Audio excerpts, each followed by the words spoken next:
முத்தமிழறிஞர் கலைஞர் அவர்களுடைய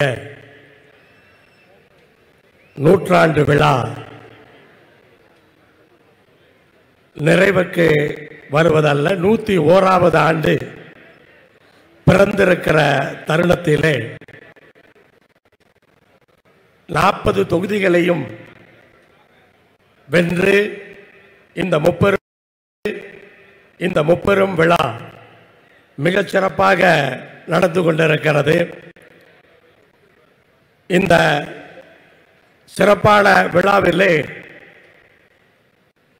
மாண்புமிகு முதலமைச்சர் அவர்கள் தலைமையிலே மேடையில் அமர்ந்திருக்கின்ற அத்துணை கூட்டணி கட்சி தலைவர்களுக்கும் இந்த 40க்கு 40 என்ற வெற்றியை முதலமைச்சருக்கு உறுதுணையாக இருந்து சாதித்து காட்டியிருக்கிற மாண்புமிகு அமைச்சர் பெருமக்களுக்கும் முன்னாள் இந்நாள் சட்டமன்ற நாடாளுமன்ற உறுப்பினர்களுக்கும் தமிழகத்தினுடைய உரிமைகளை டெல்லி பாராளுமன்றத்திலே உறக்க கேட்க இருக்கின்ற வெற்றி பெற்றிருக்கின்ற 40 நாடாளுமன்ற உறுப்பினர்களுக்கும் அனைத்து கூட்டணி கட்சிகளுடைய அனைத்து பொறுப்பாளர்களுக்கும் தொண்டர்களுக்கும் இந்த அரங்கத்திலே கோவையிலே கூடியிருக்கிற அனைவருக்கும் கொங்குநாடு மக்கள் தேசிய கட்சியின் சார்பாக என் வணக்கத்தை தெரிவித்துக் கொள்கிறேன். முதற்கண் இந்த விழாவை கொங்கு மண்டலத்திலே நடத்துவதற்கு அனுமதி அளித்த மாண்புமிகு முதலமைச்சர் அவர்களுக்கு கொங்கு மண்டல மக்களின் சார்பாக நெஞ்சார்ந்த நன்றியை நான் தெரிவித்துக் கொள்ளுகின்றேன். 40க்கு 40 வெற்றி பெற்று மிகப்பெரிய வரலாற்றை படைத்திருக்கின்றோம். வெற்றி பெற்று டெல்லிக்கு சென்ற பொழுது இந்தியா கூட்டணி கூட்டத்திலே மாண்புமிகு முதலமைச்சர் அவர்களுக்கும் எங்களுக்கும் மற்ற மாநிலத்தினுடைய தலைவர்கள் எல்லாம் எவ்வளவு மகிழ்ச்சியான வரவேற்பை கொடுத்தார்கள் என்று நான் யோசித்து பார்க்கின்றேன். இந்த 40க்கு 40 இன்றைக்கு சாதித்திருக்கிறோம் என்று சொன்னால் தமிழக அரசினுடைய திட்டங்கள் அதை கொண்டு போய் மக்களிடத்திலே சேர்த்த முதலமைச்சருடைய திறமை, அதேபோல கலையாமல் அசையாமல் தொடர்ந்து பயணித்துக் கொண்டிருக்கின்ற திராவிட முன்னேற்ற கழகத்தினுடைய தலைமையில் இருக்கிற கூட்டணி அப்படிப்பட்ட இந்த கூட்டணியை யார் வடிவமைத்தார்கள் என்று எல்லோருக்கும் தெரியும். ஒரு கூட்டணியை தொடர்ந்து பிரியாமல் நடத்துவது என்பது ஒரு தனி திறமை வேண்டும்.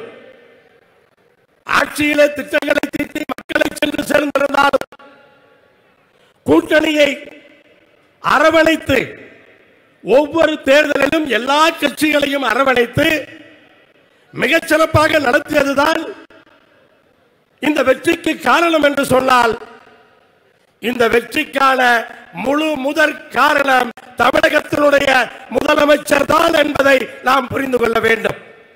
அத்தனையும் சாதித்தது அவர்தான். அப்படிப்பட்ட ஒரு அருமையான வெற்றியை தனி மனிதனாக அதை சாதித்திருக்கிறார். அதற்கு நாம் நன்றியையும் பாராட்டுகளையும் தெரிவித்துக் கொள்ளுகின்றோம். இன்றைக்கு 40 பேரையும் வெற்றி பெற செய்த வாக்காளர் பெருமக்களுக்கு, தமிழக மக்கள், பாண்டிச்சேரியை சார்ந்த அனைவருக்கும் இந்த நேரத்திலே நாம் நன்றியை தெரிவித்துக் கொள்கின்றோம். இப்படிப்பட்ட சாதனைகளை தமிழகத்திலே நிகழ்த்திக் கொண்டிருக்கும் பொழுது ஒரு கட்சியினுடைய, தேசிய கட்சியினுடைய தமிழக தலைவர் சொல்லுகிறார், நரேந்திர மோடி அவர்கள் தமிழ்நாடு என்று டெல்லியிலே உச்சரித்து விட்டாராம். அது தமிழர்களுக்கெல்லாம் பெருமையாம். அதே போல வெகு விரைவில் தமிழகத்துக்கு தரிசனம் தரப்போகிறாராம். இப்படித்தானே திருவள்ளுவரை சொல்லி சொல்லி ஏமாற்ற பார்த்தீர்கள், திருக்குறளை சொல்லி சொல்லி ஏமாற்ற பார்த்தீர்கள், 10 முறை தரிசனம் செய்து பார்த்தீர்கள், ஒன்றும் நடக்கவில்லையே. வெகு விரைவில் தமிழகத்துக்கு தரிசனம் செய்கிற பாரதத்தினுடைய பிரதமர் என்ன சென்னையில் இருக்கிற மெட்ரோ ரயிலுக்கு பணம் தரப்போகிறாரா அல்லது கோவை மெட்ரோ ரயிலுக்கு அப்ரூவல் தரப்போகிறாரா அல்லது மதுரை எய்ம்ஸ் மருத்துவமனையை இப்போது தருகிறோம் என்று சொல்ல போகிறாரா அல்லது கோவைக்கு ஒரு எய்ம்ஸ் மருத்துவமனையை தரப்போகிறாரா? இந்த கொங்கு மண்டலத்திலே வீழ்ந்து கிடக்கிற ஜவுளி தொழிலை தூக்கி நிறுத்துவதற்கு ஏதாவது திட்டம் சொல்ல போகிறார்? ஏதாவது திட்டம் சொல்ல போகிறாரா? என்ன சொல்ல போகிறார்? நீங்கள் தரிசனம் தந்தால் என்ன, தராவிட்டால் என்ன, அதைத்தான் பெருமையாக பேசுகிறார்கள். இன்றைக்கு நாடாளுமன்ற தேர்தலிலே எப்படி வெற்றி பெற்றோமோ அதே போல 2026 சட்டமன்ற தேர்தலிலே அத்தனை தொகுதிகளிலும் வெற்றி பெற வேண்டும் என்று நாம் உழைக்க வேண்டும். அதற்கும் பிள்ளையார் சொல்லி போடுகின்ற நாள் இந்த நாள். சட்டமன்ற தேர்தலுக்கான பணிகளை துவக்க வேண்டிய நாள். அப்படிப்பட்ட இந்த சூழ்நிலையிலே இன்றைக்கு முதலமைச்சர் அவர்களை 40 தொகுதிகளையும் கொடுத்து ஊக்கப்படுத்தி இருக்கிறோம். கொங்கு மண்டலத்தின் சார்பாக மாண்புமிகு முதலமைச்சர் அவர்களுக்கு கடைசியாக எங்கள் மக்களின் சார்பாக ஒரு கோரிக்கையை வைத்து நான் விடைபெறுகின்றேன். கொங்கு மண்டலம் தொழில்கள் நிறைந்த மண்டலம் என்பது எல்லோருக்குமே தெரியும்.